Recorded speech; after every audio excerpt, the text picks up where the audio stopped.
Hi hello friends, ನಮಸ್ತೆ. Welcome back to sisters food junction. ನಾನು ಇವತ್ತು ನಿಮಗೆ ತೋರಿಸುವಂಥ ರೆಸಿಪಿ ಗಿಣ್ಣ. ಇದು ತುಂಬಾ ಸುಲಭವಾಗಿ 10-15 ನಿಮಿಷಗಳಲ್ಲಿ ಮಾಡ್ಕೋಬಹುದು. ತುಂಬಾ ರುಚಿಯಾಗಿರುತ್ತೆ ಹಾಗೂ ಆರೋಗ್ಯಕ್ಕೂ ಕೂಡ ಒಳ್ಳೆಯದು. ಹೇಗೆ ಮಾಡೋದು ಅಂತ ನೋಡೋಣ ಬನ್ನಿ. ಸೊ ಗಿಣ್ಣ ಮಾಡಲಿಕ್ಕೆ ಏನೇನು ಬೇಕು ಅಂತ ನೋಡೋದಾದರೆ, ನಾನಿಲ್ಲಿ 1 ಬೌಲು ಗಿಣ್ಣದ ಹಾಲು ತೊಗೊಂಡಿದ್ದೀನಿ. ಹಾಗೆ 1 ಬೌಲು ಹುರಿದು ಪುಡಿ ಮಾಡ್ಕೊಂಡಿರೋ ಅಂಥ ಕಡಲೆ ಬೀಜದ ಪೌಡರ್ ತೊಗೊಂಡಿದ್ದೀನಿ. 1 ಬೌಲು ಬೆಲ್ಲ, ಹಾಗೆ 1 ಬೌಲು ಕಡಲೆ ಪುಡಿ, 1 ಬೌಲು ಅವಲಕ್ಕಿ ಹಾಗೂ ಒಂದು ಅರ್ಧ ಬೌಲಷ್ಟು ಏಲಕ್ಕಿ ಹಾಗೂ ಸಕ್ಕರೆ ಪುಡಿ ತೊಗೊಂಡಿದ್ದೀನಿ. ಹಾಗೆ 2 ಬೆಳ್ಳುಳ್ಳಿ ಇಲ್ಕು. ಇದನ್ನು ಹಾಕೋದ್ರಿಂದ ತಲೆ ಹಿಡಿಯಲ್ಲ ಅಂತಾರೆ ಗಿಣ್ಣ ತಿಂದಾಗ. ಸೊ ಬೆಳ್ಳುಳ್ಳಿನ ನಾವು ಜಜ್ಜಿ ಹಾಕ್ಕೋಬೇಕು. ಸೊ ನಾನಿವಾಗ 1 ಬೌಲ್ ಅವಲಕ್ಕಿನ ಜಾರ್ಗೆ ಹಾಕ್ಕೊಳ್ತಾ ಇದ್ದೀನಿ. ಇದನ್ನು ನಾವು ತರ್ತರಿಯಾಗಿ ರುಬ್ಕೋಬೇಕು.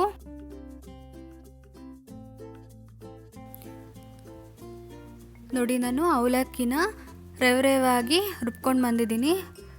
ಈ ರೀತಿ ಇರಬೇಕು. ಈ ಕನ್ಸಿಸ್ಟೆನ್ಸಿ ನಮಗೆ ರೆವೆ ಥರ ಇದ್ದರೆ ಅವಲಕ್ಕಿ ಗಿಣ್ಣ ಆವಾಗ ಚೆನ್ನಾಗಾಗುತ್ತೆ. ನಾನಿಲ್ಲಿ ಒಂದು ಸ್ಟವ್ ಮೇಲೆ ಒಂದು ಪ್ಯಾನ್ ಇಟ್ಕೊಂಡಿದ್ದೀನಿ. ಅದಕ್ಕೆ ನಾನು 1 ಬೌಲ್ ಆಗೋಷ್ಟು ಗಿಣ್ಣದ ಹಾಲು ತೊಗೊಂಡಿದ್ದೀನಿ. ಅದನ್ನು ಹಾಕ್ಕೊಳ್ತಾ ಇದ್ದೀನಿ. ಇದು ನಿನ್ನೆ ಹಾಲು, ನಾನು ಇವತ್ತು ಮಾಡ್ತಾಯಿದ್ದೀನಿ. ಸೊ ನಾನು ಹಾಲನ್ನು ಸೋಸ್ಕೊಂಡು ನಿನ್ನೆ ನೈಟೇ ಸ್ವಲ್ಪ ಬೆಲ್ಲ ಹಾಕಿ ಇಟ್ಟಿದ್ದೆ. ಯಾಕೆಂದರೆ ಹುಳಿ ಬರಬೇಕು, ಹುಳಿ ಬಂದರೆ ಚೆನ್ನಾಗಾಗುತ್ತೆ ಗಿಣ್ಣ ಅಂತ. ನಾನು ಇದನ್ನು ಇವಾಗ ಕಾಯಿಸ್ಕೊಳ್ತಾ ಇದ್ದೀನಿ.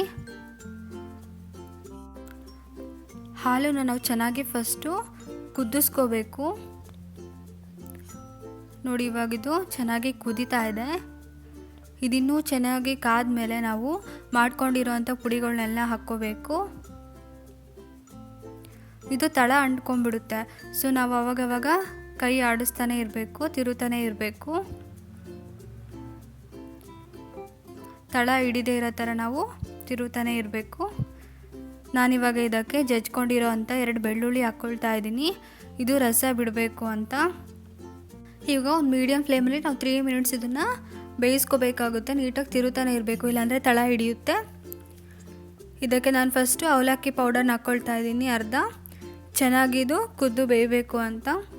ಅವಲಕ್ಕಿ ಪೌಡರ್ನ ನಾವು ಒಂದೇ ಸರಿ ಹಾಕ್ಕೋಬಾರ್ದು, ಸ್ವಲ್ಪ ಸ್ವಲ್ಪನೇ ಹಾಕ್ಕೊಂಡು ತಿರುತ್ತಾ ಇರಬೇಕು, ಇಲ್ಲಾಂದರೆ ಗಂಟಾಗ್ಬಿಡುತ್ತೆ. ಮತ್ತು ಗ್ಯಾಸ್ನ ನಾವು ಲೋ ಫ್ಲೇಮ್ನಲ್ಲೇ ಇಟ್ಕೋಬೇಕು, ಇಲ್ಲಾಂದರೆ ಅದು ಕುದಿಬೇಕಾದ್ರೆ ನಮ್ಮ ಕೈಗೆಲ್ಲ ಸಿಡಿಯುತ್ತೆ. ಅವಾಗಲೇ ನಾವು ಅವಲಕ್ಕಿ ಪೌಡರ್ನ ಅರ್ಧ ಬೌಲ್ ಹಾಕ್ಕೊಂಡಿದ್ದೆ. ಇವಾಗ ಅರ್ಧ ಬೌಲ್ ಹಾಕ್ಕೊಂಡ್ಬಿಟ್ಟು ಚೆನ್ನಾಗಿ ಮಿಕ್ಸ್ ಮಾಡ್ಕೊಳ್ತಾ ಇದ್ದೀನಿ, ಹಾಗೆ ಬೇಯಿಸ್ಕೊಳ್ತಾ ಇದ್ದೀನಿ. ಇವಾಗ ಇದಕ್ಕೆ 1 ಬೌಲ್ ಆಗೋಷ್ಟು ಬೆಲ್ಲ ಹಾಕ್ಕೊಳ್ತಾ ಇದ್ದೀನಿ. ನಾನು ತಗೊಂಡಿರೋ ಹಾಲು ಗಟ್ಟಿಯಾಗಿದೆ. ಸೊ ನಾನಿದು ಬೆಲ್ಲ ಕರ್ಗೋಕ್ಕೋಸ್ಕರ ಒಂದು ಅರ್ಧ ಲೋಟದಷ್ಟು ನೀರು ಹಾಕ್ಕೊಳ್ತಾ ಇದ್ದೀನಿ. ನೀವು ತಗೊಳ್ಳೋ ಹಾಲು ಏನಾದರೂ ಸ್ವಲ್ಪ ನೀರಾಗಿದ್ದರೆ ನೀವು ನೀರು ಹಾಕ್ಕೊಳ್ಳೋ ಅವಶ್ಯಕತೆ ಇರಲ್ಲ. ಈ ಹಸು ಅಥವಾ ಎಮ್ಮೆಗಳು ಕರು ಹಾಕಿದಾಗ ಅದರ ಮೊದಲ ದಿನದ ಹಾಲಿನಿಂದ ಈ ಸಿಹಿ ತಿಂಡಿಗಳನ್ನ ತಯಾರಿಸ್ತಾರೆ. ಕರು ಹಾಕಿದ 5 ದಿನಗಳಲ್ಲಿ ದೊರೆಯುವಂಥ ಈ ಹಾಲು ತುಂಬ ಪೌಷ್ಟಿಕವಾಗಿರುತ್ತೆ. ಸೊ ಈ ಹಾಲಿನಿಂದ ನಾವು ಗಿಣ್ಣನ ಮಾಡ್ಕೋಬೋದು. ಇವಾಗ ನಾನು ಇದನ್ನು 3 ನಿಮಿಷಗಳ ಕಾಲ ಕುದಿಸ್ಕೊಳ್ತಾ ಇದ್ದೀನಿ. ಇದನ್ನು ನಾವು ಮಾಡಬೇಕಾದ್ರೆ ಲೋ ಫ್ಲೇಮಲ್ಲಿ ಇಟ್ಕೊಂಡೇ ಮಾಡಬೇಕು. ಹೈ ಫ್ಲೇಮಲ್ಲಿ ಇಟ್ಕೊಂಡಾಗ ಏನಾಗುತ್ತೆ ಅಂದರೆ ನಮ್ಮ ಕೈಗೆಲ್ಲ ಸಿಡಿಯೋ ಅಂಥ ಚಾನ್ಸಸ್ ಇರುತ್ತೆ, ಮತ್ತು ಅದು ತಳ ಇಟ್ಕೊಂಡ್ಬಿಡುತ್ತೆ.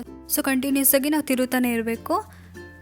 ಇವಾಗ ನಾನು ಇದಕ್ಕೆ ನಾವು ಪುಡಿ ಮಾಡ್ಕೊಂಡಿರೋ ಅಂಥದ್ದನ್ನ ಹಾಕ್ಕೊಳ್ತಾ ಇದ್ದೀನಿ.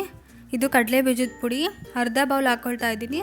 ಸ್ವಲ್ಪ ಸ್ವಲ್ಪನೇ ಹಾಕ್ಕೊಂಡು ತಿರುತ್ತಾ ಇರಬೇಕು. ನೀಟಾಗಿ ಎಲ್ಲ ಮಿಕ್ಸ್ ಮಾಡ್ಕೋಬೇಕು. ಇವಾಗ ಇನ್ನೂ ಉಳಿದಿರೋ ಕಡಲೆ ಬೀಜದ ಪೌಡರ್ನ ಹಾಕ್ಕೊಳ್ತಾ ಇದ್ದೀನಿ. ಇದು ಹುರಿಗಡಲೆ ಪುಡಿ, ಇದನ್ನು ಇವಾಗ ನಾನು ಅರ್ಧ ಬೌಲ್ ಹಾಕ್ಕೊಳ್ತಾ ಇದ್ದೀನಿ. ಎಲ್ಲ ನೀಟಾಗಿ ಮಿಕ್ಸ್ ಮಾಡ್ಕೊಂಡಿದ್ಮೇಲೆ ಇನ್ನೊಂದು ಸ್ವಲ್ಪ ಹಾಕ್ಕೋಬೇಕು. ಸೊ ಗಿಣ್ಣದ ಹಾಲನ್ನು ನಾವು ಯೂಸ್ ಮಾಡೋದ್ರಿಂದ ನಮ್ಮ ದೇಹದಲ್ಲಿರುವಂಥ ಬಿಳಿ ರಕ್ತ ಕಣಗಳು ಹೆಚ್ಚಾಗುತ್ತದೆ, ಹಾಗೂ ಮಕ್ಕಳ ಬೆಳವಣಿಗೆಗೆ ಇದು ಸಹಾಯ ಮಾಡುತ್ತೆ ಅಂತ ಹೇಳ್ಬೋದು. ವಿಟಮಿನ್ನು, ಪ್ರೋಟೀನು, ಕೊಬ್ಬಿನ ಅಂಶನ ಹೆಚ್ಚು ಮಾಡುತ್ತೆ. ಹಾಗೆ ಪೌಷ್ಟಿಕಾಂಶದ ಕೊರತೆ ಇದ್ದವರಿಗೆ ಇದು ಉತ್ತಮ ಆಹಾರ ಅಂತ ಹೇಳ್ಬೋದು. ಹಾಗೆ ಉಳಿದಿರೋ ಅಂಥ ಕಡಲೆ ಬೀಜದ ಪುಡಿ ಮತ್ತು ಹುರಿಗಡಲೆ ಪುಡಿನ ನಾನು ಹಾಕ್ಕೊತಾ ಇದ್ದೀನಿ. ಹಾಕ್ಕೊಂಡು ನೀಟಾಗಿ ಮಿಕ್ಸ್ ಮಾಡ್ಕೋಬೇಕು, ಲೋ ಫ್ಲೇಮಲ್ಲೇ ಮಾಡಬೇಕು. ಸೊ ಪುಡಿಗಳು ಹಾಕಿರೋದ್ರಿಂದ ನಾನು 2 ಮಿನಿಟ್ಸ್ ಎಕ್ಸ್ಟ್ರಾ ಫ್ರೈ ಮಾಡ್ಕೊಳ್ತಾ ಇದ್ದೀನಿ. ಹಾಗೆ ಸಕ್ಕರೆ ಹಾಗೂ ಏಲಕ್ಕಿ ಪೌಡರ್ನ ಒಂದು 3 ಟೇಬಲ್ ಸ್ಪೂನ್ ಆಗೋಷ್ಟು ಹಾಕ್ಕೊಳ್ತಾ ಇದ್ದೀನಿ. ಹಾಕಿದ ಮೇಲೆ ಎಲ್ಲ ನೀಟಾಗಿ ಮಿಕ್ಸ್ ಮಾಡ್ಕೋಬೇಕು. ಈ ಗಿಣ್ಣನ್ನ ನಾವು ಒಂದು 2-3 ದಿನ ಇಟ್ಕೊಂಡು ತಿನ್ಬೋದು, ಕೆಡಲ್ಲ, ಚೆನ್ನಾಗಿರುತ್ತೆ. ಸೊ ಇದನ್ನು ನಾನು ಲೋ ಫ್ಲೇಮ್ನಲ್ಲಿ ಒಂದು 4 ಮಿನಿಟ್ಸ್ ಕುಕ್ ಮಾಡ್ಕೊಳ್ತಾ ಇದ್ದೀನಿ. ನೋಡಿ ತಳ ಬಿಡ್ತಿದೆ. ಆಲ್ಮೋಸ್ಟ್ ನಮ್ಮ ಗಿಣ್ಣ ರೆಡಿ ಆಗಿದೆ, ನೀಟಾಗಿ ಬೆಂದಿದೆ. ಸೊ ನಾನಿವಾಗ ಸ್ಟವ್ ಆಫ್ ಮಾಡಿದ್ದೀನಿ.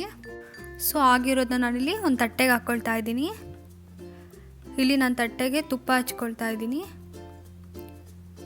ತುಪ್ಪ ಹಚ್ಕೊಂಡಿರೋ ಅಂಥ ತಟ್ಟೆಗೆ ನಾನಿಲ್ಲಿ ಗಿಣ್ಣ ಹಾಕ್ಕೊಳ್ತಾ ಇದ್ದೀನಿ.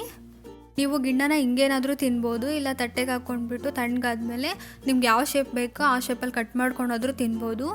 ಗಿಣ್ಣ ತುಂಬ ಆರೋಗ್ಯಕ್ಕೆ ಒಳ್ಳೆಯದು. ಏನೇನು ಉಪಯೋಗ ಅಂತ ನಾನು ಆಲ್ರೆಡಿ ಹೇಳಿದ್ದೀನಿ. ಸೊ ನಮ್ಮ ರೆಸಿಪಿ ನಿಮಗೆ ಇಷ್ಟ ಆಗಿದೆ ಅಂದ್ಕೊತೀವಿ. ಸೊ ನಮ್ಮ ಚಾನಲನ್ನು ಸಬ್ಸ್ಕ್ರೈಬ್ ಮಾಡಿ, ಹಾಗೆ ರೆಸಿಪಿ ಇಷ್ಟ ಆದರೆ ಲೈಕ್ ಮಾಡೋದನ್ನ ಮರಿಬೇಡಿ.